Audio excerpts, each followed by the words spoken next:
Hi guys and welcome back to the channel Deepak Yadav Education. Welcome to the daily current affairs of 15 May 2022। तो guys आज है तारीख 15 May 2022 और है Sunday. आज की तारीख से जितने भी मोस्ट इंपॉर्टेंट करंट अफेयर्स बनेंगे उन सभी करंट अफेयर्स को हम लोग डिटेल में डिस्कस करेंगे। तो चलो शुभारंभ करते हैं। बट उससे पहले गाइज मैं आप लोगों को बता दूं, जैसे कि आज संडे है, संडे में हम लोग कोई भी नया करंट अफेयर का डिस्कशन नहीं करते हैं। तो क्या करते हैं, देखो संडे होता है हमारा रिविजन डे। संडे को हम लोग वीकली कंपाइलेशन कवर करते हैं, मतलब कि पिछले सप्ताह में अगर आप लोगों ने कुछ भी नहीं पढ़ा है या फिर पिछले सप्ताह में किसी भी दिन करंट अफेयर आपका छूटा है तो आपके लिए वीडियो बहुत इंपॉर्टेंट होने वाला है। पिछले पूरे सप्ताह का, मंडे से लेकर सैटरडे का जितना भी करंट अफेयर डिस्कशन है उन सब का कंपाइलेशन, उन सब का ओवरव्यू हम लोग इस पर्टिकुलर वीडियो के अंदर लेने वाले हैं। ये वीडियो काफ़ी सारे लोगों का फेवरेट रहता है और आप कह सकते हो कि यहाँ पर आपको पूरे सप्ताह के करंट अफेयर की जानकारी मिल जाने वाली है। नाउ बढ़ते हैं आगे। आगे बढ़ने से पहले अगर आप लोग को इस टॉप न्यूज़ एनालिसिस का पीडीएफ चाहिए तो क्या करना है, नीचे डिस्क्रिप्शन बॉक्स में पीडीएफ लिंक के नाम से आपको लिंक दिया गया है, उस पर क्लिक करना और उस पर क्लिक करके चैनल ओपन नहीं मिलता है तो यहाँ पर एक सिंपल तरीका है, डायरेक्टली टेलीग्राम पर जाना, दीपक यादव एजुकेशन टाइप करना, आपके सामने ये चैनल आ जाएगा। यहाँ से आप लोग इस लेक्चर के पीडीएफ को डाउनलोड कर पाओगे। तो ये है हमारा आर्टिकल, एक बहुत इंपॉर्टेंट आर्टिकल है जो कि चर्चा में था। Global report on food crisis 2022 के बारे में चर्चा की जा रही है। तो यहाँ पर जैसा कि इसका नाम बता रहा है, एक रिपोर्ट लेकर आई गई है और जो ये रिपोर्ट है ये बात करता है कि दुनिया भर में कौन कौन से देशों में फूड क्राइसिस देखने को मिला है, मतलब लोगों को भुखमरी से सफ़र करना को मिला है। और ये रिपोर्ट 2022 के अंदर पब्लिश करी गई है, लेकिन इसका जो डेटा है वो 2021 का है कि 2021 में कौन कौन से देश के क्या क्या हालात थे फूड क्राइसिस को लेकर। अब सबसे पहली चीज़ यहाँ पर इस रिपोर्ट का नाम क्या है और इसको किसने लॉन्च किया। ये एनुअल रिपोर्ट, इसका नाम है global report on food crisis 2022। इसको लॉन्च किया गया है global network against food crisis के थ्रू, यानी कि GNAFC। देखो यहाँ पर दो बॉडीज़ का बहुत इंपॉर्टेंट रोल है, एक तो GNAFC हो गया, दूसरा है फूड सिक्योरिटी इंफॉर्मेशन नेटवर्क। इन दोनों का मिलकर यहाँ पर एक बहुत बड़ा रोल देखने को मिलेगा इस रिपोर्ट को लाने में। इस आर्टिकल को डाउन टू अर्थ ने कवर किया है, आपको सारे सोर्सेज दिखते रहेंगे कि कहाँ कहाँ से आर्टिकल्स को कवर किया जा रहा है। तो यहाँ पर पहले तो इन छोटी छोटी बॉडीज़ के बारे में पढ़ लेते हैं क्योंकि आपके प्रीलिम्स के पॉइंट ऑफ व्यू से काफ़ी इंपॉर्टेंट हो जाएगा। FSIN ये एक ग्लोबल इनिशिएटिव है जिसको यहाँ पर स्पॉन्सर करता है फूड एंड एग्रीकल्चर ऑर्गेनाइजेशन और वर्ल्ड फूड प्रोग्राम, साथ ही साथ international food policy research institute. तो ये सब मिलकर इसको स्पॉन्सर करते हैं। उसके बाद में जो ये FSIN है, ये इसका मेजर काम होता है कि दुनिया भर में फूड और न्यूट्रिशन सिक्योरिटी को प्रोवाइड किया जाए, यानी लोगों को अच्छा खाना मिल पाए, लोगों को एक न्यूट्रिशियस भरपूर खाना मिल पाए, तो इसके लिए वर्क करता है। साथ ही साथ जो GNAFC है, क्योंकि इसने FSIN के साथ मिलकर इस रिपोर्ट को पब्लिश किया है, तो इस GNAFC को फाउंड किया गया था European Union food agriculture organisation और वर्ल्ड फूड प्रोग्राम के थ्रू मिलकर 2016 में इसको लॉन्च किया गया। और GNAFC का मेजर फोकस यह है कि हम लोग दुनिया भर से फूड क्राइसिस को ख़त्म कर सकें, इनफैक्ट यहाँ पर जो हंगर है उसको हम लोग रोक सकें। प्लस यहाँ पे जो हमारे सस्टेनेबल डेवलपमेंट गोल्स हैं, आपको पता होगा टोटल 17 गोल हैं जो कि 2030 तक हमें अचीव करने हैं। उन 17 गोल में जो हमारा गोल नंबर 2 है जो कि हंगर को लेकर चर्चा करता है, उस चीज़ को टैकल करना, यानी कि जो भुखमरी है उसको खत्म करने के लिए वर्क करता है। तो इसी के थ्रू रिपोर्ट पब्लिश करी गई। ये रिपोर्ट इनकी वेबसाइट पर भी आपको देखने को मिल जाएगा, यहाँ पर आप देख पा रहे होंगे। अब इस रिपोर्ट की डिटेलिंग्स को हम लोग डिस्कस करेंगे। सबसे पहली चीज़ आप लोग यहाँ पर देख पाओगे इस डिटेल्स के अंदर, सबसे पहला पॉइंट यहाँ पर बोलता यह है कि लगभग 40 मिलियन से भी ज़्यादा जो लोग हैं दुनिया भर में, इन्होंने फूड इनसिक्योरिटी को फेस किया है। फूड इनसिक्योरिटी मतलब उनको कभी खाना मिल रहा है, कभी नहीं मिल रहा है, ठीक है, किसी दिन यहाँ पर भूखे सो रहे हैं, तो इस प्रकार का सिनेरियो क्रिएट हुआ है, यानी कि फूड के अंदर एक अनसर्टेनिटी सी देखने को मिली है। तो ये जो फूड इनसिक्योरिटी है, ये मैंने आपको बताया कि 2021 के अंदर 40 मिलियन ज़्यादा लोगों ने सफ़र किया है और ये डेटा कहीं ना कहीं 2020 से ज़्यादा है, ठीक है। 2020 में काफ़ी कम लोग थे, लेकिन 2021 में 40 मिलियन लोग बढ़ चुके हैं इस पूरे के पूरे क्राइसिस के अंदर में। फिर उसके बाद यहाँ पे बताया कि सबसे ज़्यादा लोगों ने कहाँ पे सफ़र किया है, तो इथियोपियंस हैं, यानी जो इथियोपिया के लोग हैं, प्लस सदर्न मडागास्कर हो गया, सुडानीज़ हो गए यानी सुडान के, यमनीज़ हो गए यमन के। तो इन कंट्रीज़ ने यहाँ पर सबसे बड़ा शॉर्टेज या फिर फूड इनसिक्योरिटी को फेस किया है, जिनको खाना प्रॉपर नहीं मिल पाया। फिर उसके बाद इन्होंने बताया कि लगभग 193 मिलियन पीपल हैं जो कि 53 कंट्रीज से निकल कर आते हैं।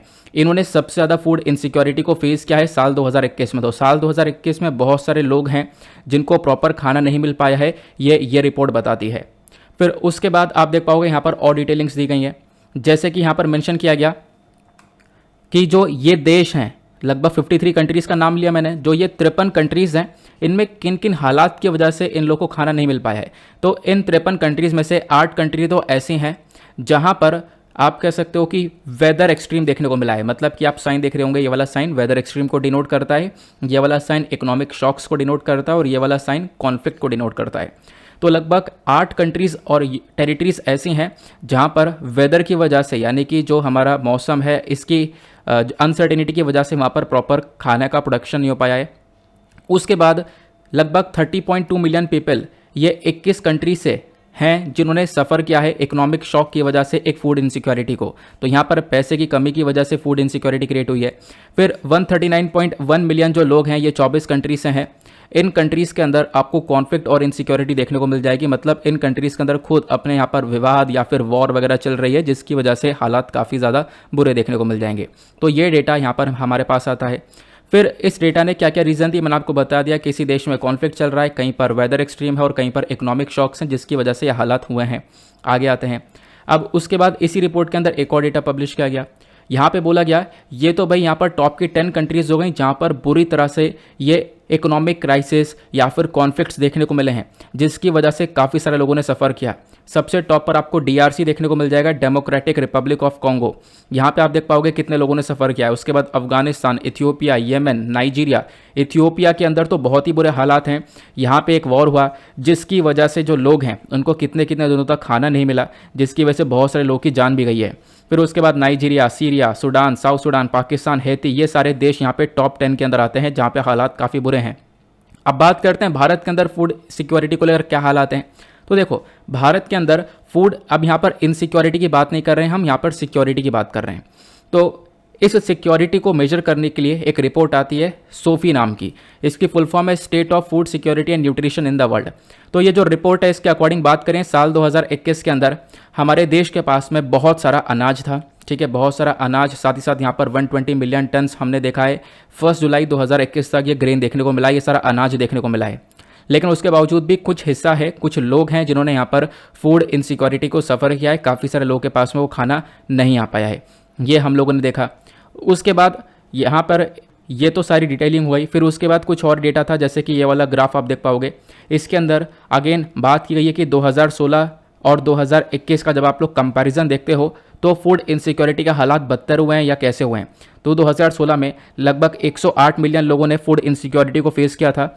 वहीं पर आप देख पाओगे 2021 के अंदर लगभग 193 मिलियन लोगों ने ये फूड इनसिक्योरिटी को फेस किया है। तो मतलब फूड इनसिक्योरिटी की जो दिक्कत है वो दुनिया भर में बढ़ती हुई नज़र आ रही है। तो ये तो हो गया नंबर वाइज। फिर उसके बाद यहाँ पर ये हो गया यहाँ पर परसेंटेज वाइज। तो परसेंटेज वाइज भी आप देख सकते हो कि 2016 में फूड इनसिक्योरिटी 11.3% थी, जबकि 2021 के अंदर ये लगभग दुगनी हो चुकी है। तो ये सारा डेटा आ गया। फिर उसके बाद एक छोटा सा आर्टिकल मैंने आपके साथ डिस्कस किया था नेस्कैफ़े को लेकर। मतलब एक अलग से इन्फॉर्मेशन दी थी, आपको याद होगा कि भाई जो नेस्कैफ़े के काफ़ी सारे प्रोडक्ट्स हैं वो बेसिकली यहाँ पर हेल्दी नहीं है, ऐसा नेस्ले ने खुद बोला है, ठीक है। तो नेस्कैफ़े बोल रहा हूँ मैं, सॉरी, नेस्ले। तो नेस्ले की मैगी आती है, किट कैट और ये नेस्कैफ़े की कॉफ़ी, ये सब नेस्ले का ही है। तो ये मैंने आपको एक अलग से डेटा दिया था आपके जनरल अवेयरनेस के लिए, क्योंकि यहाँ पर मैं कुछ सर्च कर रहा था। उसके बाद मैंने आपको बताया था कि हाँ मैं आपके लिए कुछ डेटा लेकर आया हूँ। तो नेस्कैफ़े ने खुद यहाँ पर बोला है कि लगभग इनके 60% फूड प्रोडक्ट्स हैं जो कि अनहेल्दी हैं, जिसमें यहाँ पर काफ़ी सारी चीज़ें देखने को मिल जाएंगी, शुगर वगैरह देखने को मिल जाएगी। हालांकि नेस्कैफ़े ने ये भी क्लेम किया कि हम लोग अब शुगर वगैरह को कम कर रहे हैं और सोडियम वगैरह को कम कर रहे हैं और काफ़ी सारे स्टेप्स यहाँ पर उठा चुके हैं, ठीक है। तो ये अलग से इन्फॉर्मेशन थी। नेक्स्ट आर्टिकल पर आते हैं। अगला आर्टिकल बहुत ज़बरदस्त होने वाला है, इंपॉर्टेंट होने वाला है। यहाँ पे हमने डिस्कस किया था कि RBI ने रेपो रेट और CRR को बढ़ा दिया है। यहाँ पे आप देख पाओगे इसके ऊपर आर्टिकल था कि रिजर्व बैंक ऑफ इंडिया की मॉनेटरी पॉलिसी कमेटी ने रेपो रेट को बढ़ा दिया 40 बेसिस पॉइंट से। तो रेपो रेट पहले 4% का था, जिसको 4.40% कर दिया गया। और कैश रिजर्व रेशियो यानी कि CRR जो है इसको भी बढ़ा दिया गया है। ये यहाँ पे 4.5% का आपको देखने को मिल जाएगा। ये इसके ऊपर काफ़ी सारे आर्टिकल्स पब्लिश हुए हुए हैं। अब यहाँ पे आप देख पाओगे ये है बात 4 मई 2022 की। तो यहाँ पर 4 मई 2022 में जो RBI के गवर्नर हैं शक्तिकांता दास, इन्होंने यहाँ पर रेपो रेट को 4.4% कर दिया। 0.4% से बढ़ोतरी देखने को मिली है। लेकिन आपको ये भी ध्यान रखना है, ये जो बढ़ोतरी है काफ़ी लंबे समय में बात की गई है। साल 2020 में रेपो रेट को बढ़ाया गया था। साल 2020 के बाद पूरा साल 2020 निकल गया, साल 2021 निकल गया, कोई भी रेपो रेट नहीं बढ़ा। अब फाइनली साल 2022 में ये 4 मई को रेपो रेट बढ़ा दिया गया था। अब सर पहला क्वेश्चन दिमाग में आएगा, ये रेपो रेट क्या होता है। देखो रेपो रेट क्या होता है, मार्जिनल स्टैंडिंग फैसिलिटी रेट क्या होता है, CRR क्या होता है, ये सारी बातें मैं आप लोगों को बताऊंगा।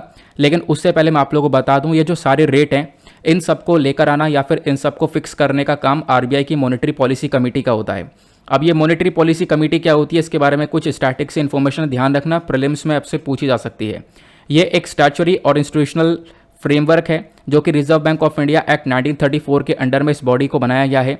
इसका मेजर काम है इंटरेस्ट रेट को बनाकर रखना या फिर प्राइस को स्टेबल करके रखना, या फिर आप समझ सकते हो कि जो इन्फ्लेशन वगैरह होती है, महंगाई वगैरह होती है, उन सबको रेगुलेट करने का काम भी हमारी मॉनेटरी पॉलिसी कमेटी करती है। और जो गवर्नर हैं रिजर्व बैंक ऑफ इंडिया के, वही यहाँ पर इस कमेटी के एक्स ऑफिशियो चेयरमैन होते हैं, ये भी ध्यान रखने वाली बात है। प्लस जो मॉनेटरी पॉलिसी कमेटी है ये रेपो रेट को डिसाइड करती है, इन्फ्लेशन के टारगेट को डिसाइड करती है। आपको पता होगा इन्फ्लेशन के लिए हम लोग 4+-2 का टारगेट रखते हैं कि मतलब जो कम से कम महंगाई है वो 2% की होनी चाहिए और ज़्यादा से ज़्यादा 6% की होनी चाहिए। फिर उसके बाद बताया गया यहाँ पर जो मॉनेटरी पॉलिसी कमेटी है इसके अंदर बहुत सारे मेंबर्स आपको देखने को मिल जाएंगे। तो इसका काम आपको पता चल गया इन्फ्लेशन टारगेट्स को सेट करना प्लस यहाँ पर इंटरेस्ट रेट को लेकर आना। इस मॉनेटरी पॉलिसी कमेटी के अंदर टोटल आपको 6 मेंबर्स देखने को मिलते हैं, 3 गवर्नमेंट के मेंबर्स हैं और 3 RBI के, और जो 3 RBI के मेंबर हैं इसी में आपको गवर्नर भी देखने को मिल जाता है। तो करेंट टाइम पे अगर हम लोग बात करें, ये रिजर्व बैंक ऑफ इंडिया की वेबसाइट्स का डेटा उठाया गया। तो आज के टाइम पर 6 मेंबर्स कौन कौन से, तो वो ये 6 मेंबर्स हैं। इन 6 मेंबर्स में से ऊपर आप देख पाओगे आशिमा गोयल, ये एक्सटर्नल हैं यानी कि बाहर के मेंबर हैं, जयंत वर्मा ये भी एक्सटर्नल हैं, और शशांक भिडे ये भी एक्सटर्नल हैं। बाकी RBI के 3 मेंबर आपको ये लोग देखने को मिल जाएंगे। शक्तिकांता दास जी ये खुद गवर्नर हैं और इस मॉनेटरी पॉलिसी कमेटी के एक्स ऑफिशियो चेयरमैन हैं। उसके बाद में मृदुल सागर और उसके बाद मैं यहाँ पर माइकल पत्रा। ठीक है, तो यहाँ पर ये सारे लोग हो गए जो कि मॉनेटरी पॉलिसी कमेटी को आज के टाइम पर कवर कर रहे हैं। अब हम लोग बात करते हैं करंट रेट की, क्योंकि अभी चर्चा ये हो रही है कि मॉनेटरी पॉलिसी रेट को बढ़ा दिया गया, रेपो रेट को 4.40% कर दिया गया, मार्जिनल स्टैंडिंग फैसिलिटी रेट को 4.65% और CRR को 4.50%। तो ये तीनों रेट होते क्या हैं इसको हम लोग समझते हैं, एक एक करके समझेंगे। पहले रेपो रेट के बारे में चर्चा करते हैं।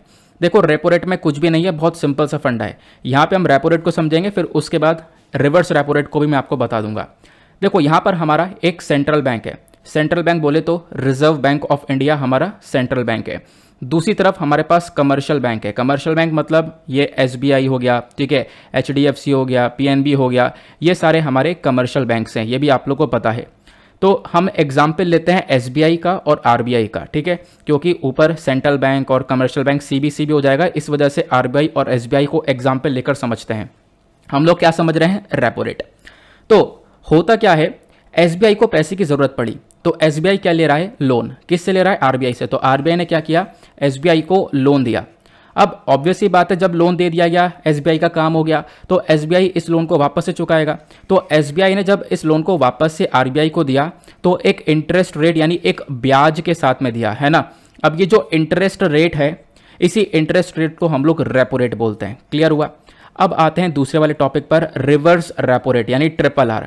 तो रिवर्स रेपो रेट में क्या होता है, ये चीज़ें उल्टी हो जाती हैं। अगेन यहाँ पे एग्जाम्पल लेते हैं, इधर RBI हो गया और इधर हमारा SBI हो गया। तो अब यहाँ पर SBI के पास में थोड़ा सा ज़्यादा फंड कलेक्ट हो चुका है, सरप्लस मनी है। तो SBI ने क्या किया, उठाकर पैसा जमा कर दिया RBI के अंदर में। RBI से बोला कि हम आपसे इंटरेस्ट रेट लेंगे और आप हमारा पैसा इस समय ले लो। तो RBI ने बोला ठीक है।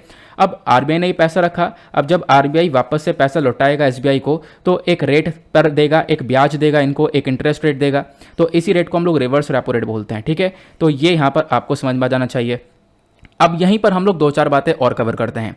जैसे कि अभी इस रेपो रेट को इंक्रीज कर दिया गया, तो आपके दिमाग में क्वेश्चन आएगा कि रेपो रेट को इंक्रीज करने से इम्पैक्ट क्या पड़ेगा। देखो बहुत बड़ा इम्पैक्ट पड़ सकता है, जो लोन वगैरह है वो बहुत महंगे हो जाएंगे, EMIs बहुत महंगी हो जाएंगी। क्यों, इसको समझते हैं। देखो जब RBI ने क्या किया, रेपो रेट को इंक्रीज कर दिया, ठीक है। अब रेपो रेट जब बढ़ा दिया गया तो क्या करना पड़ेगा, जो SBI है SBI यहाँ पर क्या करेगा, ज़्यादा इंटरेस्ट देगा। SBI को ज़्यादा ब्याज देना होगा, यानी कमर्शियल बैंक को ज़्यादा ब्याज देना होगा। अब ज़्यादा ब्याज देना होगा तो SBI अपनी जेब से तो देगा नहीं, तो ये क्या करने वाले हैं, जो लोन मार्केट में उतारते हैं, जो लोगों को पैसा देते हैं, उसका रेट बढ़ा देंगे।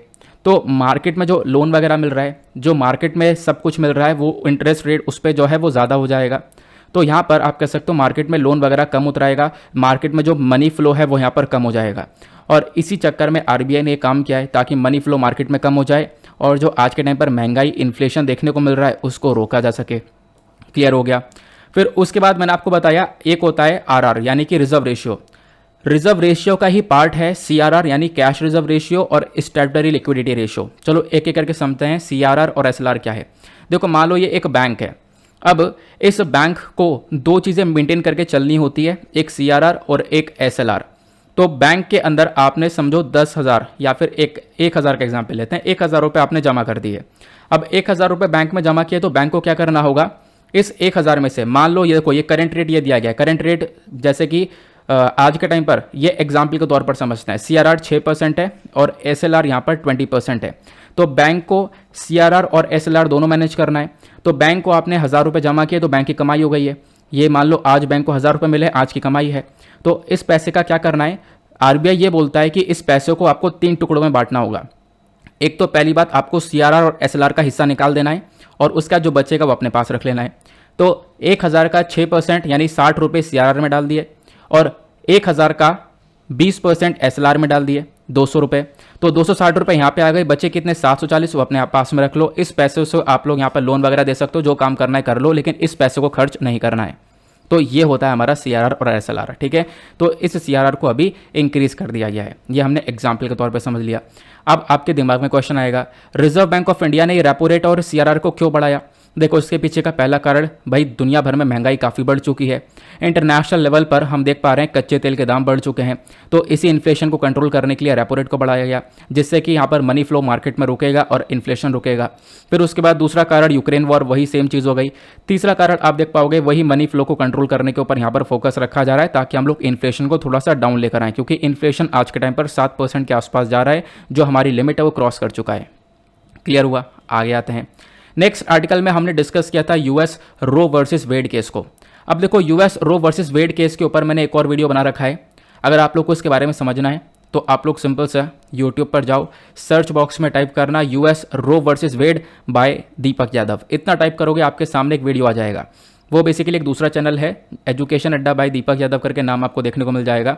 वो मैंने एज अ बैकअप चैनल बना रखा है, आप लोगों के सजेशन पर ही बनाया गया, एक अच्छा सजेशन लगा। देखो इस चैनल पर काफ़ी सारे इश्यूज़ होते रहते हैं, तो एक बैकअप चैनल है कि आप लोगों का कनेक्शन जो है मेरे साथ में बना रहे। तो इसके ऊपर मैं अलग से एक वीडियो बना चुका हूँ डिटेल में, आप लोग प्लीज़ जाकर एक बार देख सकते हो। बाकी मैं आपको इसमें एक ओवरव्यू दे देता हूँ। देखो हुआ क्या है, तो यूएस के अंदर बवाल चल रहा है ये एबॉर्शन को लेकर। अच्छा, हमने थंबनेल भी इसके ऊपर लगा रखा है, तो डेफिनेटली यहाँ पर मैं आप लोगों को इसके बारे में बताने वाला हूँ। तो देखो यूएस में क्या बवाल चल रहा है एबॉर्शन को लेकर। यूएस के अंदर एक बहुत पुराना केस है रो वर्सेस वेड, ये 1973 का जजमेंट है रो वर्सेस वेड का। अब होता क्या है यहाँ पर, इसको थोड़ा सा समझते हैं। यूएस का जो सुप्रीम कोर्ट है, ये हमारा सुप्रीम कोर्ट है, मैं यूएस के सुप्रीम कोर्ट की बात कर रहा हूँ। तो यूएस के सुप्रीम कोर्ट ने यहाँ पर डिसाइड किया कि इस केस को हम पलट देंगे। इस केस में क्या बोला गया था कि जो भाई यहाँ पर एबॉर्शन है, वो एबॉर्शन एक कॉन्स्टिट्यूशनल राइट है, संवैधानिक हक है लोगों के पास में। तो लोग यानी महिला अगर एबॉर्शन करवाना चाहें तो वो करवा सकती है, उनके ऊपर कोई रोक टोक नहीं लगेगी। और एबॉर्शन पर रोक टोक लगाने वाले जितने भी कानून थे उन सबको हटा दिया गया था इस जजमेंट के दौरान। तो मतलब आराम से एबॉर्शन करवा सकते थे। लेकिन रिसेंट डेज में क्या होता है, यूएस यहाँ पे फोकस करता है कि भाई इस जजमेंट को हम पलट देंगे, इसको ओवरटर्न कर देंगे।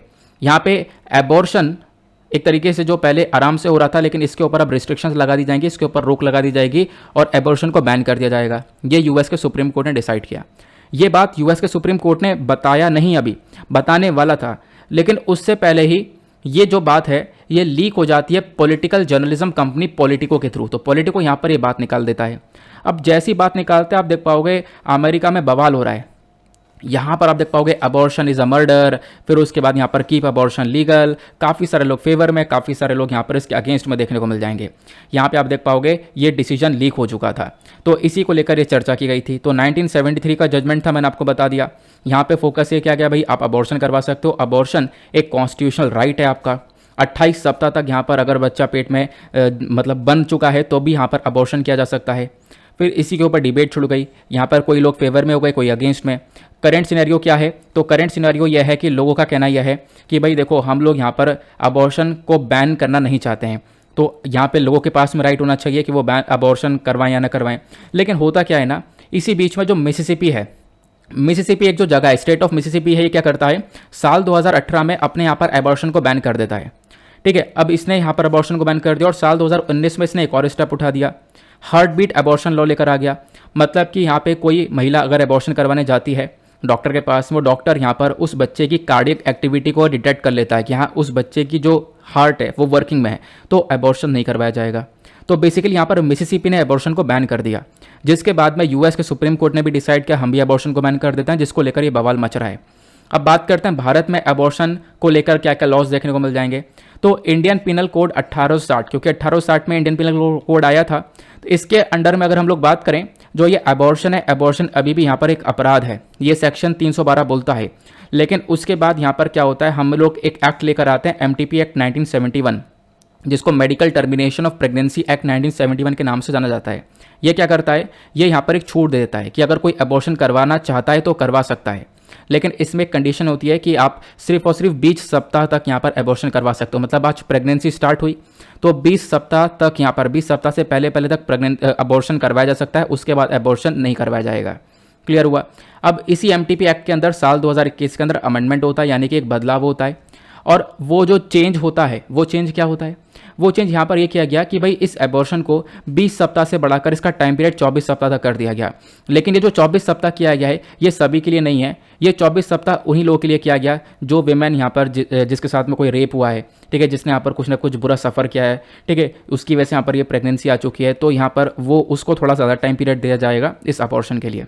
बाकी मान लो एक कंडीशन ये भी है, अगर जो बच्चा पेट में बन रहा है वो अगर डिसेबल है, ठीक है, वो अगर डिसेबिलिटी की कैटेगरी के अंदर है, तो उसके लिए अबॉर्शन की कोई लिमिट नहीं है, उसका अबॉर्शन कभी भी करवाया जा सकता है।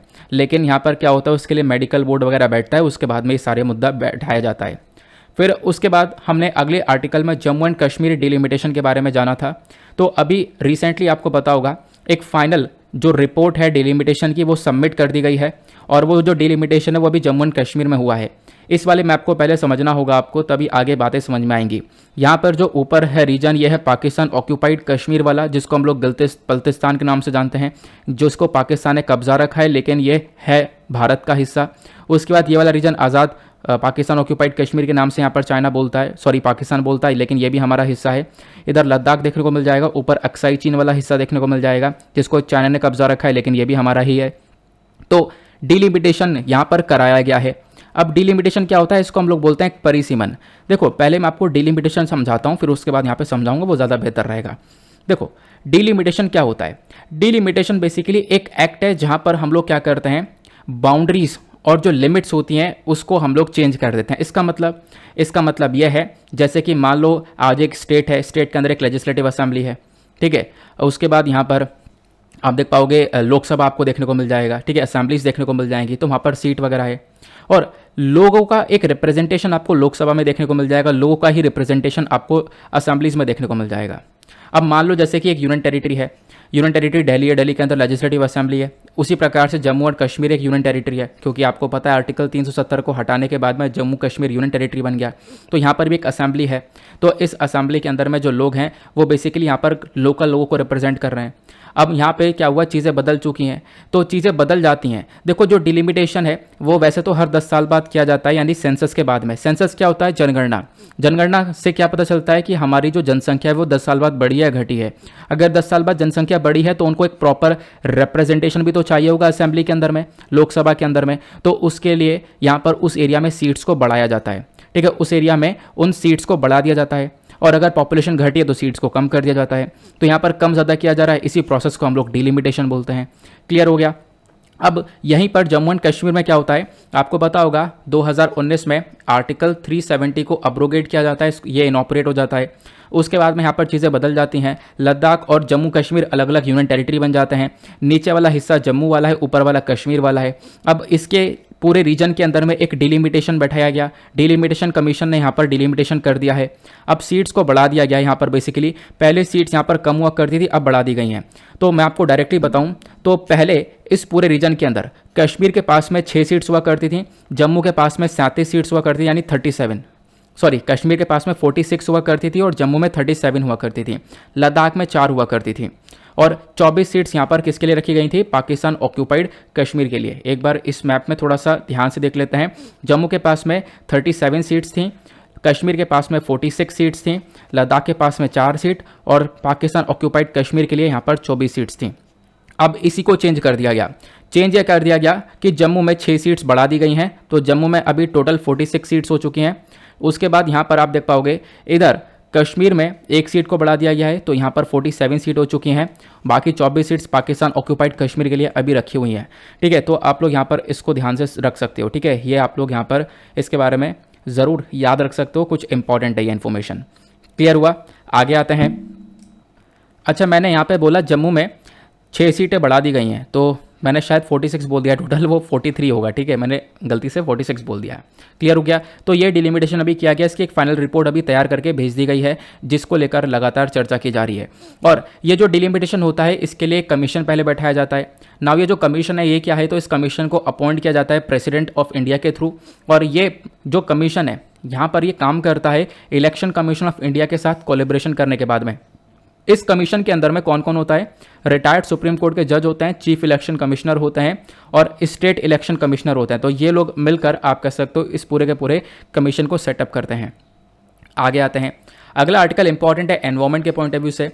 यहाँ पे हमने ग्रे सिलेंडर लोरिस के बारे में चर्चा की थी। तो अभी कुछ साइंटिस्ट हैं फ्रॉम सली Ali centre for ornithology and natural history, तो इन्होंने यहाँ पर ग्रे सिलेंडर लॉरिस की पॉपुलेशन का सर्वे किया गया, जिसकी वजह से चर्चा में है। तो बेसिकली इस जानवर के बारे में ध्यान रखना इंपॉर्टेंट है। जो ग्रे सिलेंडर लॉरिस है ये फैमिली लॉरिडे से बिलोंग करता है। ये एक प्रेमेट की स्पीशी आपको देखने को मिल जाएगी। प्लस यहाँ पर इसका जो अपीयरेंस है वो कैसा देखने को मिलता है, ये एक पतला सा जानवर देखने को मिलेगा, जैसा आपको ये पिक्चर में दिख रहा होगा। ठीक है, ये पतला सा है, थोड़ा सा लंबा सा है और इसका जो मुंह है ये चोंच की तरह थोड़ा सा बाहर निकला हुआ है, यानी कि जिसको हम लोग स्नाउट बोलते हैं। ठीक है, तो ये इसका मुंह इस प्रकार से देखने को मिलेगा। आगे आते हैं। देन उसके बाद इसकी आंखों के आसपास आपको ब्लैक और ब्राउन कलर के सर्कल्स देखने को मिल जाएंगे। ठीक है, और कान इसके बड़े बड़े आपको देखने को मिल जाएंगे। यहाँ पर आप देख पा रहे होंगे ये ब्लैक और ब्राउन कलर के इसके आँख के आसपास सर्कल्स हैं। फिर उसके बाद बताया गया इसका जो फर है वो काफ़ी सॉफ्ट है, वूली है। प्लस इसका जो कलर है वो डार्क ग्रे से ब्राउन तक यहाँ पे देखने को मिलता है, अलग अलग वैराइटीज़ के कलर्स देखने को मिल जाते हैं। फिर उसके बाद जो ये ग्रे सिलेंडर लॉरिस है एक नॉक्टर्नल एनिमल है, मतलब कि रात में जागता है, दिन में सोता है। फिर उसके बाद ये पेड़ पर रहता है ज़्यादातर और कुछ अपना खाने वगैरह के लिए नीचे उतर कर आता है। प्लस यहाँ पे इंसेक्ट्स वगैरह को ये ज़्यादा खाता है, इस वजह से इसको इंसेक्टिवोरस बोला गया। देन हैबिटेट के बारे में चर्चा करें तो बेसिकली यहाँ पर ये फाउंड किया गया है ट्रॉपिकल रेन फॉरेस्ट में। देखो ट्रॉपिकल रेन फॉरेस्ट में भी मिलता है। साथ ही साथ यहाँ पर ये आपको आज के टाइम पर जो तमिलनाडु के दिंडुकुल डिस्ट्रिक्ट के अंदर आपको ये प्रजाति देखने को मिलती है। और जो ये स्पीशी है ये सदर्न और ईस्टर्न इंडिया के अंदर यानी आंध्र प्रदेश, कर्नाटका, केरला, तमिलनाडु, श्रीलंका में भी देखने को मिलती है। ये प्रजाति 2 प्रकार की होती है। एक है रेड सिलेंडर लॉरिस जिसका साइंटिफिक नेम है लॉरिस टार्डिग्रेडस। दूसरा है ग्रे सिलेंडर लॉरिस जिसका साइंटिफिक नेम है लॉरिस लाइडिक्रेनियस। ठीक है, तो ये 2 नाम ध्यान रख सकते हो। बाकी इसको काफ़ी सारा खतरा देखने को मिलता है। एक तो पहली बात जहाँ पे ये रह रहा है उसका हैबिटेट को काफ़ी बड़ा खतरा है। प्लस जिस पेड़ पर रहता है वो पेड़ खत्म होते जा रहे हैं। फिर उसके बाद हम देख पा रहे हैं कि पेट के तौर पर इसको पालने के तौर पर इसकी हंटिंग की जा रही है, मीट के लिए इसका इस्तेमाल किया जाता है। तो और पहले के मेडिसिन वगैरह के अंदर इसका इस्तेमाल किया जाता है, जिसकी वजह से यहाँ पर इसको काफ़ी बड़ा खतरा देखने को मिल जाएगा। प्रोटेक्शन स्टेटस के बारे में चर्चा करें तो IUCN की नियर थ्रेटेंड कैटेगरी के अंदर आता है, यानी कि ये जनसंख्या खत्म होने वाली है। इसको नहीं बचाया इस प्रजाति को तो आने वाले टाइम पर ये विलुप्त हो जाएगी। साइट्स के अपेंडिक्स 2 में आता है और wild life protection act of 1972 के शेड्यूल 1 में आता है। साइट्स के अपेंडिक्स 2 का मतलब क्या है, तो यह है conservation on international trade in endangered species of the wild fauna and flora. इसका अपेंडिक्स 2 ये बोलता है कि कोई भी प्रजाति है, ठीक है, बेसिकली वो जो थ्रेटेंड है यहाँ पर उसका व्यापार वगैरह नहीं कर सकते, उसका व्यापार को कंट्रोल किया जाएगा। और ये जो हमारा WPA है वाइल्ड लाइफ प्रोटेक्शन एक्ट, इसका शेड्यूल 1 बोलता है कि अगेन यहाँ पर ये जो प्रजाति है इसको एक प्रोटेक्शन मिलनी चाहिए और अगर कोई यहाँ पर इसकी हंटिंग वगैरह करता है तो उसके खिलाफ पेनल्टीज़ वगैरह लगाई जाएंगी। तो बेसिकली इसको प्रोटेक्शन देने के बारे में पूरी तरह से फोकस किया गया है। अगले आर्टिकल में हमने डिस्कस किया था डायरेक्ट सीडलिंग ऑफ राइस के बारे में। तो यहाँ पर पंजाब सरकार ने अभी 1500 रुपये इंसेंटिव पर एकड़ ज़मीन के लिए ये अनाउंस किया है कि जो फार्मर्स अपने पर एकड़ ज़मीन पर ये डायरेक्ट सीडिंग ऑफ राइस को अपनाएंगे उनको 1500 रुपये इंसेंटिव मिलेगा। तो डिस्कस करेंगे आखिरकार ये जो डायरेक्ट सीडिंग ऑफ राइस की टेक्निक है वो होती क्या है। इसके ऊपर भी मैंने एक वीडियो बना रखा है, difference between direct seeding rice और ट्रांसप्लांटिंग करके। आप लोग टाइप करोगे यूट्यूब पर, फिर बाई दीपक यादव डाल दोगे तो आपको वो वीडियो मिल जाएगा। तो आप लोग एक बार उसको भी गो थ्रू कर सकते हो। तो फिलहाल वहाँ पे मैंने डिटेल से समझाया है, यहाँ पर मैं आप लोग को एक ओवरव्यू दे दूंगा। देखो होता क्या है, पहले मैं आपको ये समझाता हूँ। एक होता है ट्रांसप्लांटिंग पैडी और एक होता है डायरेक्ट सीडिंग ऑफ राइस। पहले हम लोग ट्रांसप्लांटिंग को समझेंगे, फिर इस वाले को समझेंगे। ट्रांसप्लांटिंग पैडी के अंदर क्या होता है, आपको ट्रांसप्लांट का मतलब समझ में आ रहा होगा, एक जगह से हटाकर दूसरी जगह पर लगा देना। तो ट्रांसप्लांटिंग में क्या किया जाता है, मान लो यहाँ पर गेहूं को उगा रहे हैं, तो उसके लिए क्या किया गया, पहले पूरी फसल एक नर्सरी में लगाई गई है। यानी नर्सरी होती है ना, आपके शहरों में भी नर्सरी हुई होगी जहाँ पर काफ़ी सारे पेड़ पौधे मिलते हैं, तो इस प्रकार से नर्सरी लगाई जाती है। और यहाँ पर पहले इस फसल को लगाया जाता है एक ट्रे के अंदर में। फिर यहाँ पे आप देख पाओगे इस ट्रे में उगाने के बाद में इस ट्रे में से इसको निकाला जाता है ऐसे, या फिर फोल्ड करके भी इसको ले जाते हैं और फिर ले जाकर अपने खेत में लगा देते हैं। देखो यहाँ पर इसको तैयार करने में काफ़ी टाइम मिलता है, काफ़ी टाइम लगता है नर्सरी में इसको तैयार करने के लिए, काफ़ी सारा पानी वगैरह भी लगता है इसमें, ठीक है। कुछ दिन लग जाते हैं, उसके बाद ये तैयार होता है, फिर उसके बाद इसको खेत में लगाया जाता है। तो इसको हम लोग बोलते हैं ट्रांसप्लांटिंग। इसको खेत में मशीन से भी लगा सकते हैं और हाथों से भी लगा सकते हैं। ये तो हो गया हमारा ट्रांसप्लांटिंग। लेकिन एक होता है कौन सा, डायरेक्ट सीडिंग, जिसके बारे में हम चर्चा कर रहे हैं। डायरेक्ट सीडिंग में क्या होता है, जो प्री जर्मिनेटेड सीड्स होते हैं, मतलब कि कुछ ऐसे बीज जो कि पहले से यहाँ पर अंकुरित हैं। प्री जर्मिनेट मतलब वो अंकुरित हैं, तो इसको डायरेक्टली लगा देंगे और डायरेक्ट यहाँ पर ये ग्रोथ होने लगेगी। इसकी ट्रांसप्लांटिंग की ज़रूरत ही नहीं है, एक दूसरी नर्सरी तैयार करने की आवश्यकता नहीं है, डायरेक्ट यहाँ पर इसको बो डायरेक्ट फसल मिलेगी, ठीक है। तो ये यहाँ पर फोकस रखा गया। अब डायरेक्ट सीडिंग ऑफ राइस की आवश्यकता क्या है, देखो सबसे पहली आवश्यकता यह है कि आज के टाइम पर नर्सरी वगैरह तैयार करके जो मामला है वो थोड़ा सा और ज़्यादा कॉम्प्लेक्स हो जाता है। और स्टडी ने यह बताया कि जब हम लोग नर्सरी वगैरह तैयार करते हैं तो यहाँ पर पानी बहुत सारा लगता है। इनफैक्ट यहाँ पर लगभग 3600 से 4000 यानी 3600 से लेकर 4125 लीटर्स ऑफ वाटर जो है इसकी आवश्यकता होती है 1 किलो चावल उगाने के लिए। तो यहाँ पर बहुत सारा पानी कंज्यूम हो जाता है। लेकिन डायरेक्ट सीडिंग ऑफ राइस से हम लोग बहुत सारा पानी बचा सकते हैं, क्योंकि यहाँ पर 10 जगह काम करने की आवश्यकता नहीं है, एक ही जगह पर डायरेक्टली ग्रो कर सकते हैं। तो बोला यह जाता है अगर हम लोग इस DSR टेक्निक को हर एक फसल पर और पूरी तरह से लगा दें पूरे साल के लिए, तो इससे लगभग 810 से लेकर 1080 बिलियन लीटर्स ऑफ वाटर तक हम लोग बचा सकते हैं। इसके फ़ायदे भी काफ़ी सारे हैं, ज़्यादा लोग की आवश्यकता नहीं होगी, प्लस प्रोडक्शन के अंदर एक बढ़ोतरी देखने को मिलेगी। प्लस यहाँ पे नुकसान ये है कि हर एक फील्ड पर ये उगता नहीं है। आप डायरेक्ट सीडिंग ऑफ राइस हर एक फील्ड पर नहीं कर सकते हो, या फिर एक फील्ड ऐसी है जिसके ऊपर आप पहले काफ़ी लंबे समय से पहले से कुछ और चीज़ें उगा रहे हो, ठीक है, तो वहाँ पर ये नहीं उगेगा, आपको ध्यान रखना है। तो जो इस फील्ड पे ये उगता है उस पर एक अच्छी मिट्टी होनी चाहिए, जो चिकनी मिट्टी होती है जिसका टेक्सचर थोड़ा सा थिक हो, वो उस मिट्टी पर यहाँ पर ये उगता हुआ नज़र आता है। तो इसके कुछ डिसएडवांटेजेस देखने को मिल जाएंगे। फिर हमने डिस्कस किया राइस के बारे में, क्योंकि अभी राइस को लेकर ही चर्चा की जा रही है। राइस सबसे ज़्यादा खाया जाने वाला, कंज्यूम कराया जाने वाला एक फूड आपको देखने को मिल जाएगा। ये आपको ज़्यादातर सदर्न स्टेट्स में, वेस्ट बंगाल वगैरह के अंदर ज़्यादातर उगता हुआ नजर आएगा। और सबसे बड़े जो प्रोड्यूसर स्टेट्स हैं इसके वेस्ट बंगाल, उत्तर प्रदेश, पंजाब है। और सबसे ज़्यादा ग्रोथ यहाँ पर पंजाब, तमिलनाडु, हरियाणा, आंध्र प्रदेश, तेलंगाना, वेस्ट बंगाल, केरला में भी होती है। इंडिया सेकंड लार्जेस्ट प्रोड्यूसर है राइस का, चाइना के बाद में, तो आप लोग ध्यान रख सकते हो। बाकी ये UPSC ने 2013 में क्वेश्चन पूछा था, इस क्वेश्चन को आपको अटेम्प्ट करना है। वीडियो को पॉज करो और इस क्वेश्चन का आंसर नीचे कमेंट सेक्शन में दो। फिर एक और क्वेश्चन है 2019 का, ये भी यहाँ पर UPSC के थ्रू पूछा गया है, इसका आंसर भी आपको देना है। नीचे कमेंट सेक्शन, वीडियो पॉज करो और आंसर दो। अगले आर्टिकल में हमने डिस्कस किया था इंडियन कॉयर इंडस्ट्री के बारे में। देखो यहाँ पे चर्चा ये की जा रही है, रिसेंट डेज में जो ministry of micro small and medium enterprise है, इसने यहाँ पर एक कॉन्क्लेव का उद्घाटन किया है तमिलनाडु के कोयम्बतूर में, जहाँ पर फोकस किया जा रहा है कि जो कॉयर और कॉयर प्रोडक्ट्स है इसको हम लोग प्रमोट करेंगे आगे। देखो पहली चीज़ मैं आपको बता दूं, ये कॉयर क्या होता है। देखो कॉयर फाइबर आपको पता होगा, यानी कि जो नारियल है, जो भी हमारा नारियल होता है, इसके बाहर के जो आपको बाल देखने को मिल जाते हैं उसी को हम लोग कॉयर या फिर कॉयर फाइबर बोलते हैं। इसका बहुत ज़्यादा यूज़ किया जाता है अलग अलग जगह पर। ये आपको नेचुरली मिलता हुआ नज़र आता है। प्लस कोकोनट के अंदर आपको ये देखने को मिलता है। प्लस यहाँ पर इसके बहुत सारी चीज़ें बनती हैं। यहाँ पर आप देख पाओगे इसको खाद की तरह इस्तेमाल करते हैं, मैट बनते हैं, बकेट बनता है, कारपेट्स बनते हैं, गद्दे बन जाते हैं, बहुत सारी चीज़ें यहाँ पर इस नारियल के बाल से बनाई जाती हैं। अब ये जो नारियल है इसका जो वेस्टेज होता है इसके अलग अलग यूज़ होते हैं। कोको हस्क की तरह यूज़ करते हैं, इसका जो बाहर की बॉडी होती है पूरी निकाल लेते हैं, इसको कोको हस्क बोलते हैं। फिर इसको पीस देंगे तो कोको पीट बोलते हैं। इसके ऊपर के बाल निकालेंगे तो इसको कोको कॉयर या फिर कोको फाइबर बोलते हैं। या फिर इसके टुकड़े टुकड़े कर देंगे तो इसको कोको हस्क पीसेस बोलते हैं। तो ये सारे नारियल के अलग अलग चीज़ें देखने को मिल जाएंगी, यूज़ देखने को मिल जाएगा। नारियल का वेस्ट का यूज़ देखने को मिल जाएगा। इसको खाद के अंदर भी इस्तेमाल किया जाता है। और कॉयर से बनने वाले काफ़ी सारे सामान है, मैंने आपको बता दिया। इससे गद्दे, कारपेट, कार की सीटें, ये सारी चीज़ें बनती हैं। कॉयर इंडस्ट्री जो भारत के अंदर है ये आज के टाइम पर ग्रो कर रही है। इसको और ज़्यादा आवश्यकता है ग्रो करने की, क्योंकि भारत ये जो कॉयर है ये बहुत सारा प्रोड्यूस करके बहुत सारा बेचता भी है।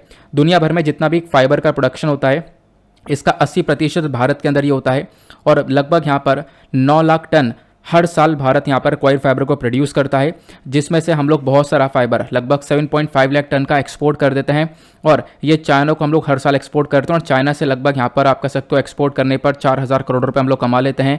10 लाख लोग यहाँ पर इस इंडस्ट्री में काम करते हैं, इस वजह से इंडस्ट्री बहुत इंपॉर्टेंट है। फिर उसके बाद इसके इंपॉर्टेंस के बारे में चर्चा करें तो यहाँ पर इसकी आवश्यकता इसलिए भी क्योंकि देखो एम्प्लॉयमेंट के अंदर बहुत सारे लोगों को रोज़गार मिला हुआ है, एक्सपोर्ट के मामले में हम लोग काफ़ी आगे हैं और डोमेस्टिक कंजम्पशन भी बढ़ चुका है। फिर अगले आर्टिकल में हमने वीनस मिशन 2024 के बारे में चर्चा की।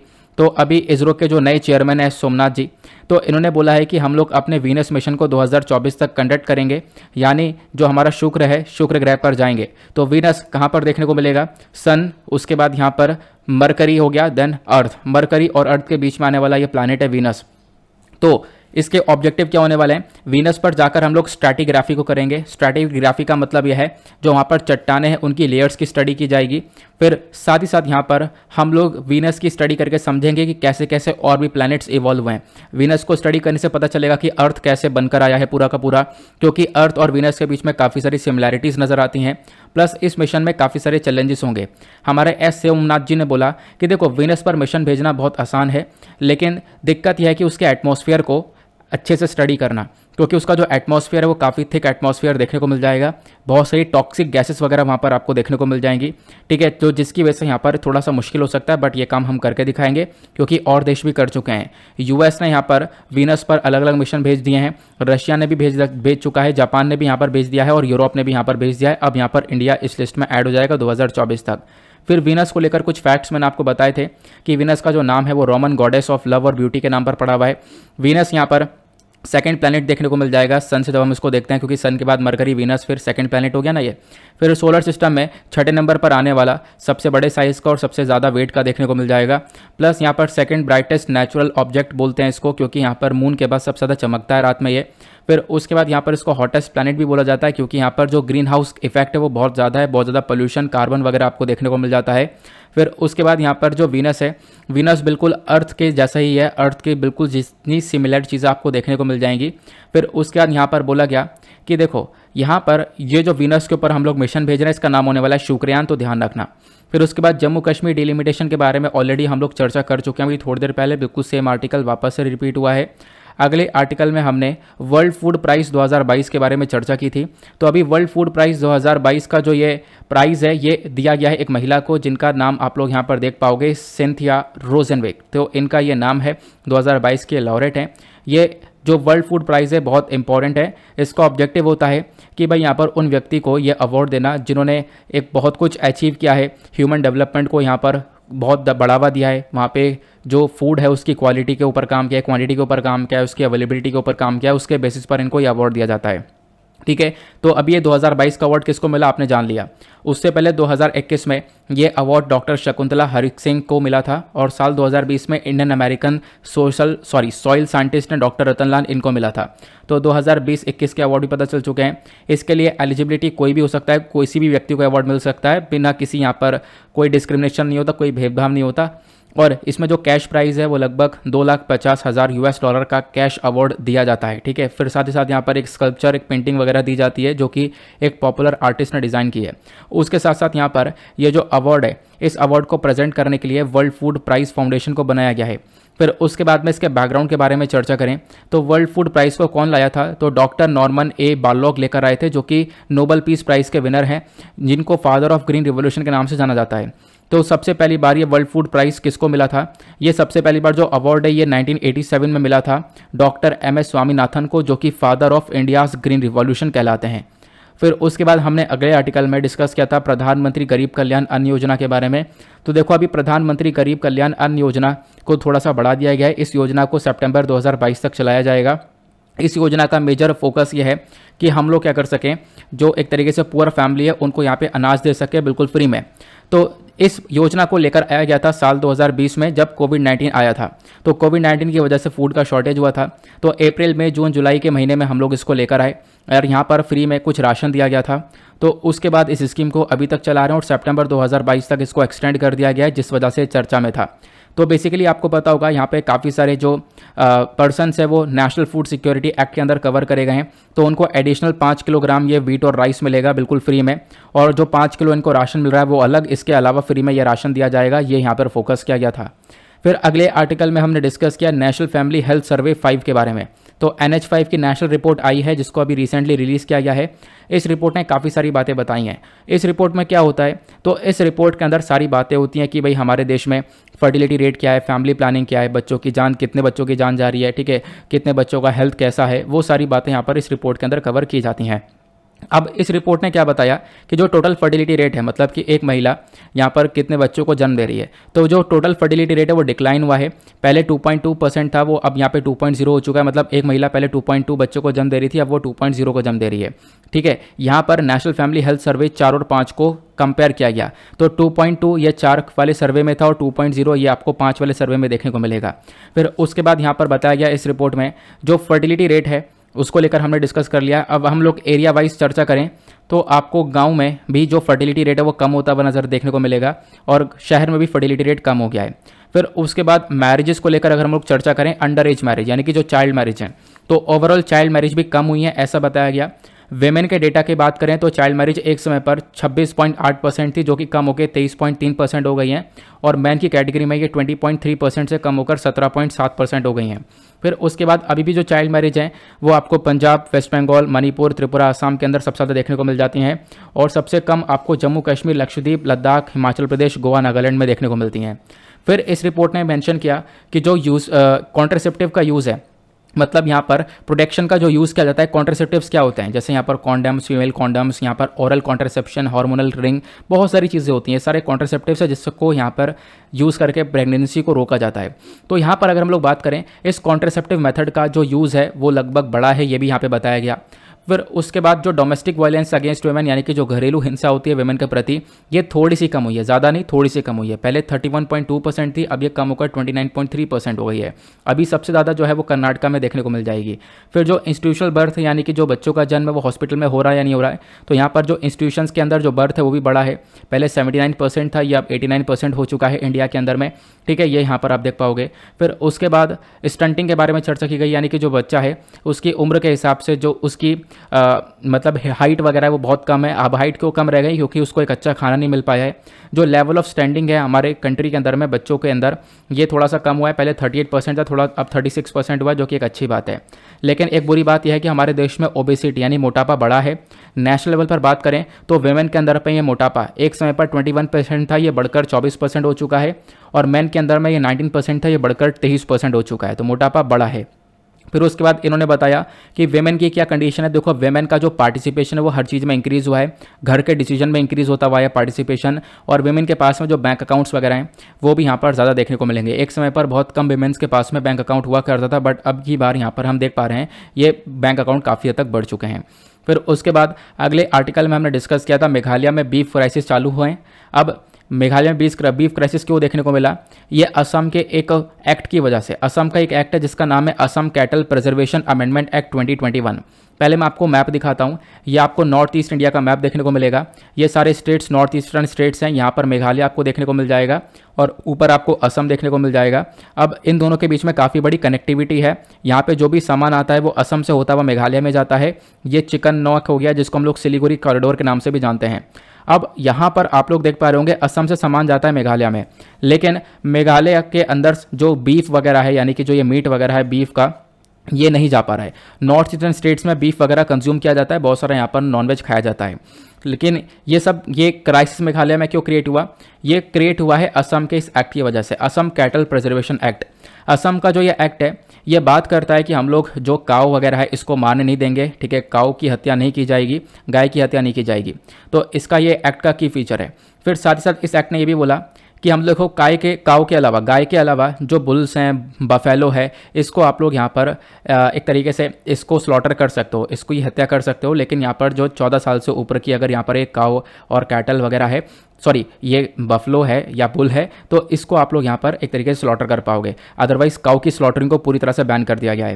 और फिर साथ ही साथ असम के अंदर ये भी बोला गया कि जो भी इनका कैटल वगैरह होगा, यानी कि चलो इतनी इजाज़त मिल गई है, 14 साल से ऊपर का जो बफलोज होंगे, बुल्स होंगे, इनको आप लोग स्लॉटर कर सकते हो।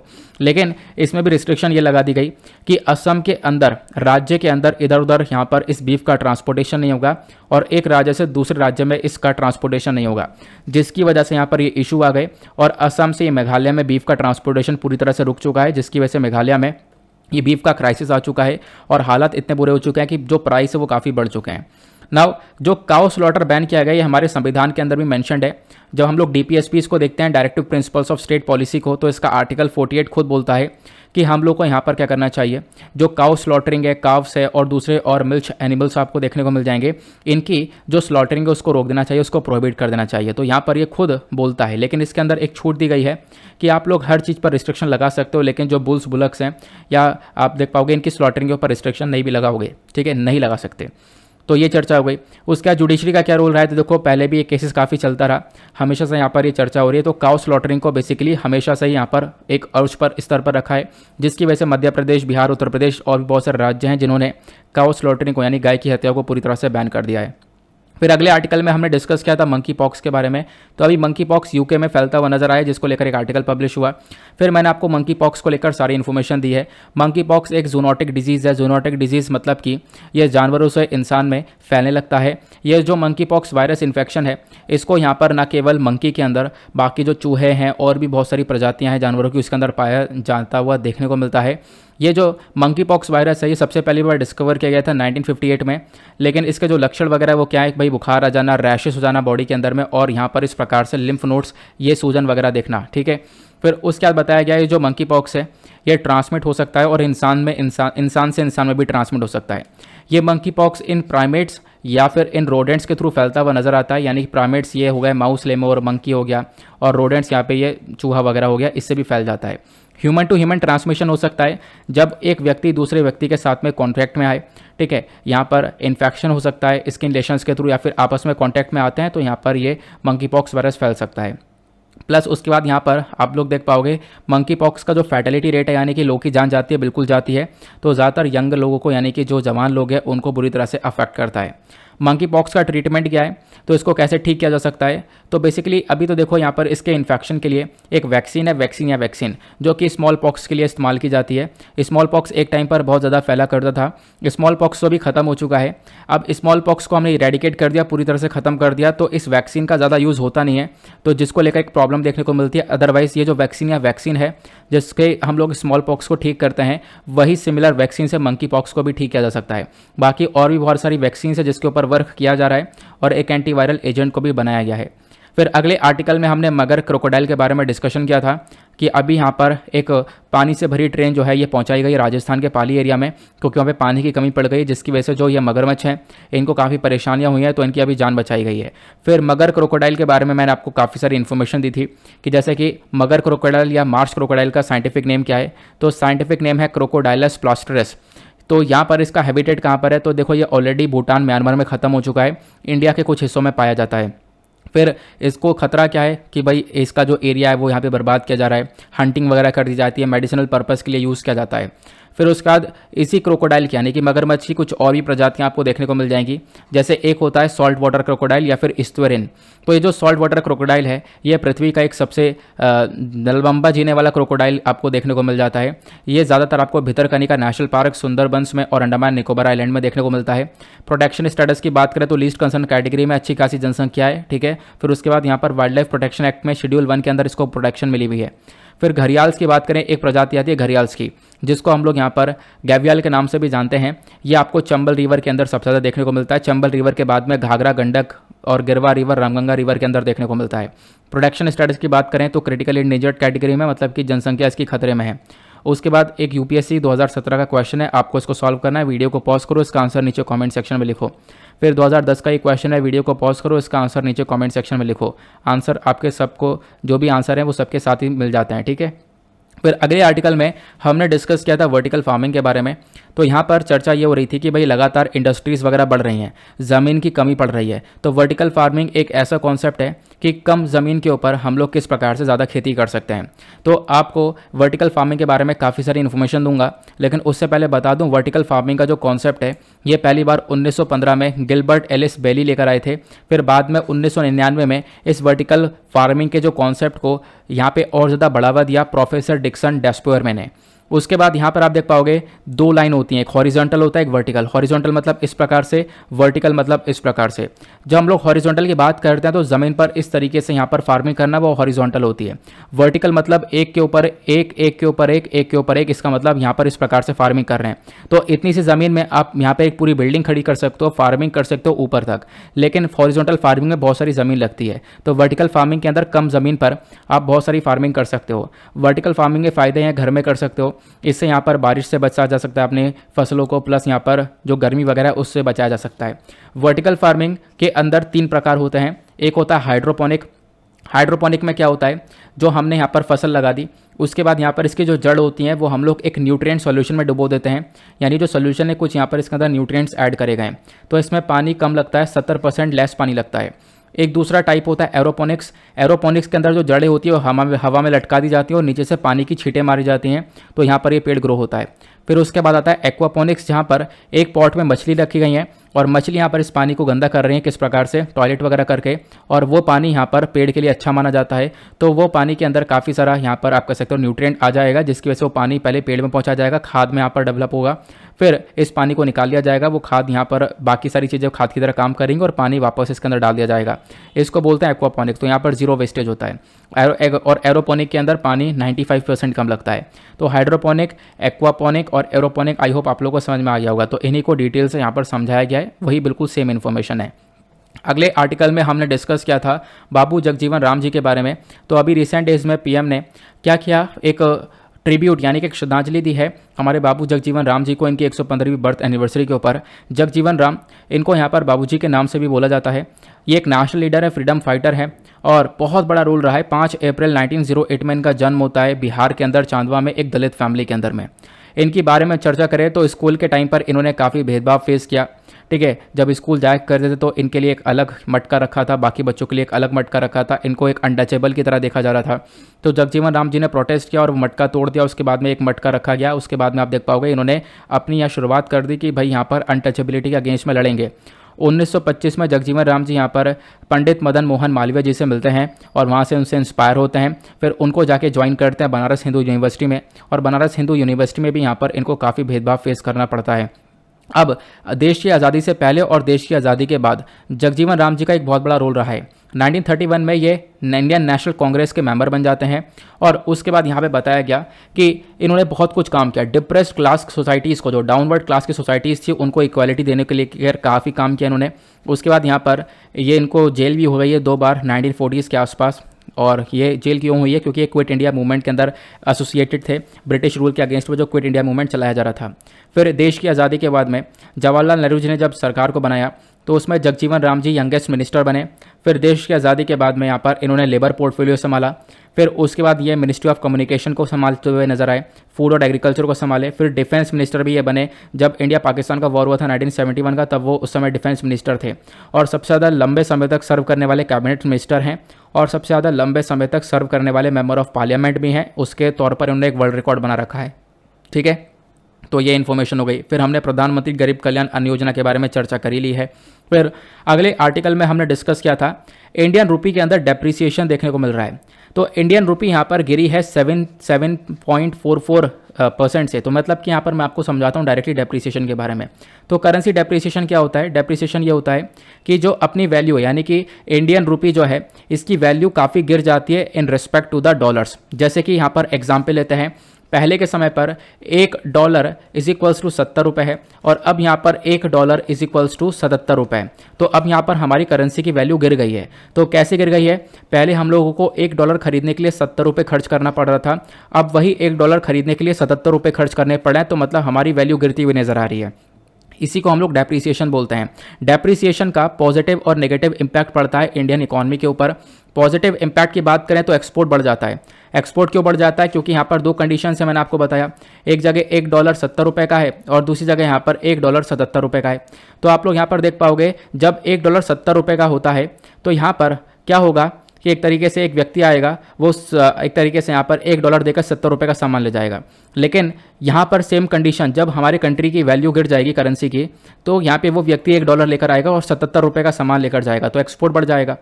तो ये इसका पॉजिटिव इम्पैक्ट हो गया। लेकिन इसमें एक नेगेटिव इम्पैक्ट भी है। नेगेटिव इम्पैक्ट क्या है कि हमारे देश में महंगाई बढ़ जाएगी, इंपोर्टेड इन्फ्लेशन हो जाएगा। क्यों? क्योंकि इंडिया यहाँ पर इंपोर्ट ज़्यादा करता है। आपको पता है हम बहुत सारा सामान मंगाते हैं, एक्सपोर्ट से ज़्यादा हम लोग इंपोर्ट करते हैं। अब इंपोर्ट करेंगे कोई सामान को, तो पहले हम लोग कम पैसे दे रहे थे, अब हमें ज़्यादा पैसा देना होगा, तो यहाँ पर देश में महंगाई वगैरह बढ़ती हुई नजर आएगी। क्लियर हुआ? तो ये हो गया डेप्रिसिएशन, यानी अपने करेंसी की वैल्यू गिर जाना। फिर होता है एक टर्म एप्रिसिएशन। एप्रिसिएशन के अंदर जो हमारी करेंसी की वैल्यू होती है वो बढ़ जाती है, तो यहाँ पर इसका उल्टा हो जाता है। अब जो करेंसी डेप्रिसिएशन यानी कि इंडियन करेंसी की वैल्यू डाउन हो रही है, इसके पीछे का क्या कारण है कि भाई देखो हमारे देश से डॉलर्स वगैरह निकल रहा है। क्यों?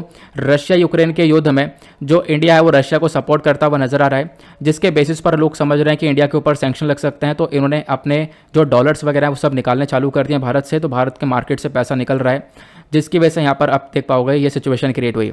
साथ ही साथ आरबीआई ने मॉनेटरी पॉलिसी को टाइट कर दिया है, मतलब यहाँ पर अभी आपको पता होगा रेपो रेट वगैरह बढ़ा भी दिए हैं, जिसको हम लोग देख रहे हैं कि इन्फ्लेशन को कंट्रोल करने के लिए किया गया है। तो इसकी वजह से भी करेंसी डेप्रिसिएशन नजर आ रहा है। हमारा जो फॉरेक्स रिजर्व है वो भी थोड़ा सा कम होता हुआ नजर आ रहा है। क्यों? क्योंकि यहाँ पर ऑब्वियसली बात है, मार्केट में पैसा कम होगा तो हम अपने विदेशी भंडार में से पैसा निकाल के मार्केट में डालेंगे ताकि इकॉनमी को स्टेबल बना सकें, तो वो काम यहाँ पर किया जा रहा है। अब ये हम लोगों ने समझ लिया। फिर अगले आर्टिकल में एमपी-लेड स्कीम के बारे में जाना था। तो रिसेंट डेज में एमपी-लेड स्कीम के अंदर एक बदलाव किया गया है। वो बदलाव क्या है मैं आपको समझाता हूँ। देखो एमपी-लेड स्कीम के अंदर बदलाव ये हुआ है कि पहले यहाँ पर एमपी-लेड स्कीम के अंदर जो एमपीज होते हैं, मेंबर ऑफ पार्लियामेंट, इनको पैसा दिया जाता है, लगभग 5 करोड़ रुपए दिया जाता है सालाना, 2.5 करोड़ करके 2 इंस्टॉलमेंट में, ताकि यहाँ पर जो पैसा है वो डेवलपमेंट वाले एक्टिविटीज़ पर लगा सकें, अपनी जो कॉन्स्टिट्यूंसी है उसके विकास वाले एरिया पे लगा सकें। तो होता क्या है, इस पैसे के ऊपर कुछ ब्याज वगैरह मिलता है, पहले एमपी के अकाउंट में जाया करता था, बट यहाँ पर अब यहाँ पे वो जो ब्याज है वो डायरेक्टली सरकारी खाते में जाएगा, गवर्नमेंट फंड में जाएगा।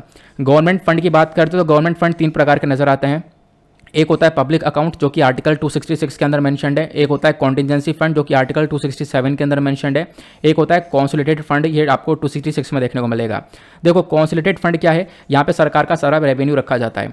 आर्टिकल 266 जो हमारे संविधान का ये बोलता है, जो CFI है कॉन्सोलिडेटेड फंड ऑफ इंडिया, यहाँ पर सारा रेवेन्यू जो भी हमारा पैसा है, जैसे टैक्स वगैरह हो गया सरकार का, एक्साइज कस्टम हो गया, तो इन सब के थ्रू सरकार पैसा कमा रही है, ये सारा पैसा यहाँ पर इस CFI के अंडर में डाल दिया जाता है।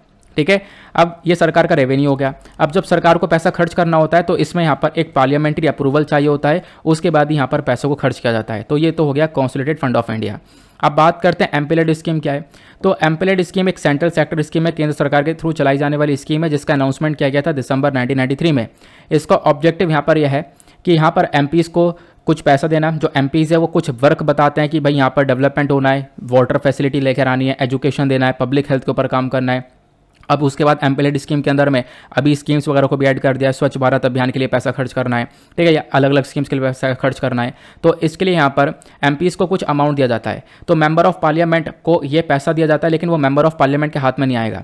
मेंबर ऑफ पार्लियामेंट यहाँ पर कुछ काम रिकमेंड करता है।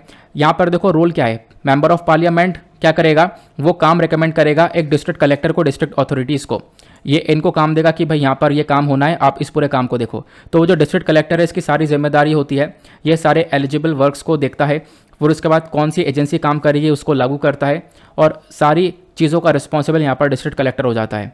ठीक है, तो ये आप लोग देख पाओगे। और एमपीज़ को यहाँ पर जो पैसा दिया जाता है वो 5 करोड़ रुपये सालाना दिया जाता है। मैंने आपको बताया 2.5 करोड़ करके 2 इंस्टॉलमेंट्स में ये पैसा दिया जाता है। ये हो गया। फिर एमपी-लेड स्कीम के अंदर कुछ दिक्कतें भी हैं, जैसे कि यहाँ पर सबसे पहली चीज़ यहाँ पर क्या है, देखो बहुत सारा जो पैसा है इसका मिसयूज़ वगैरह देखने को मिलता है, मिसमैनेजमेंट होता है, ये इसका एक सबसे बड़ा खतरा देखने को मिलेगा।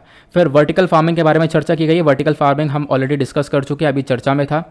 फिर उसके बाद में हम लोगों ने यहाँ पर एक मशरूम के बारे में चर्चा की है, गैनोडर्मा ल्यूसिडम मैजिकल मशरूम। तो ये जो मशरूम है इसके बारे में भी ऑलरेडी हम लोग चर्चा कर चुके हैं पहले, ठीक है, पहले के वीडियोज़ में आप लोगों को मिल जाएगा, लेकिन मैं आपको बता देता हूँ। ये जो मशरूम है चर्चा में इसलिए है, एक मेडिसिनल मशरूम है जिसको इंडिया में ग्रो करने के बारे में चर्चा की जा रही है। हमारे फार्मर्स को काफ़ी बेनिफिट मिल सकता है। इस मशरूम के काफ़ी सारे फायदे हैं, काफ़ी पवित्र हर्ब के नाम से इसको भी जाना जाता है। इसका साइंटिफिक नेम ज़रूर ध्यान रखना, साइंटिफिक नेम है गैनोडर्मा ल्यूसिडम। अब यहाँ पर ये जो मशरूम है ये 5000 साल पहले चाइना के अंदर उगाया गया था, और आज के टाइम पर आप लोग देख पाओगे जापान, कोरिया, मलेशिया, इंडिया में उगाया जाता है। इसके अंदर बहुत सारे केमिकल कॉन्स्टिट्यूएंट्स हैं जो कि बहुत सारी बीमारियों को ठीक कर देते हैं, जैसे कि HIV हो गया, मलेरिया हो गया, ठीक है, उसके बाद ट्यूमर हो गया, हेपेटाइटिस हो गया, इन सारी बीमारियों को ठीक कर देता है। साथ ही साथ यहाँ पर इस मशरूम का यूज़ किया जाता है कॉफ़ी के अंदर, टी के अंदर, एनर्जी सप्लीमेंट्स के अंदर, ठीक है, एंटी एजिंग कॉस्मेटिक्स के अंदर भी इसका इस्तेमाल किया जाता है। इंडिया के अंदर इसका स्कोप काफ़ी बढ़ चुका है, जैसे कि यहाँ पर आप देख पाओगे दूसरे देश भी उगा रहे हैं। भारत के अंदर स्कोप काफ़ी बढ़ता हुआ नजर आ रहा है, क्योंकि भारत के अंदर खुद एग्रीकल्चर को काफ़ी बढ़ावा दिया जाता है। ये जो गैनोडर्मा है ल्यूसिडम, ये बहुत महंगा पड़ जाता है। इसका जो पाउडर है वो लगभग 4000 से 5000 किलोग्राम यहाँ पर महंगा पड़ जाता है, ये आप लोग देख पाओगे। फिर उसके बाद प्रधानमंत्री गरीब कल्याण अन्न योजना के बारे में हम लोग ऑलरेडी चर्चा कर ही चुके हैं। फिर लास्ट आर्टिकल में हमने डिस्कस किया था मैरिटल रेप के बारे में। तो दिल्ली हाई कोर्ट ने यहाँ पर अभी एक स्प्लिट वर्डिक्ट दे दिया है, मतलब कि अपना जो फैसला है वो सुनाया है इस मैरिटल रेप को लेकर। लेकिन हुआ क्या, इस फैसले पर जो 2 जज बैठे थे, वो 2 जज की वजह से यहाँ पर कोई भी फैसला, इसकी सुनवाई प्रॉपर आया नहीं है। तो फैसला प्रॉपर क्यों नहीं आया, क्योंकि 2 जज इस केस को देख रहे थे और दोनों जज के जो ओपिनियंस थे वो डिवाइड हो गए, एक इसके अगेंस्ट में गया, एक फेवर में गया। तो यहाँ पर अब क्या है, ये जो मुद्दा है ये एक बड़ी बेंच पर जाएगा, 3 जज की बेंच पर जाएगा या फिर सुप्रीम कोर्ट में पहुंचेगा। पहला क्वेश्चन, मैरिटल रेप होता क्या है। आपको नाम से पता चल रहा है कि शादी के बाद में वेमेन के साथ में जो हस्बैंड है वो फोर्स करता है, उसको हम लोग मैरिटल रेप बोलते हैं। तो यहाँ पर आप कह सकते हो कि जो हमारा इंडियन पिनल कोड है, आईपीसी का सेक्शन 375 है, इसके अंदर हस्बैंड को छूट मिली हुई है, यानी ये मैरिटल रेप अलाउ है। तो हस्बैंड अगर इस प्रकार का शादी के बाद में वेमेन के साथ फोर्स भी करेगा तो हस्बैंड को कोई पनिशमेंट नहीं मिलेगी, इसके ऊपर छूट मिली हुई है। इसी को लेकर बवाल चल रहा है कि हस्बैंड को यहाँ पर ये छूट क्यों दी गई है, हस्बैंड को पनिशमेंट मिलनी चाहिए, चाहे मैरिटल रेप हो चाहे कुछ भी हो, क्योंकि सेक्शन 375 का एक्सेप्शन ये बोलता है मैरिटल रेप नहीं है।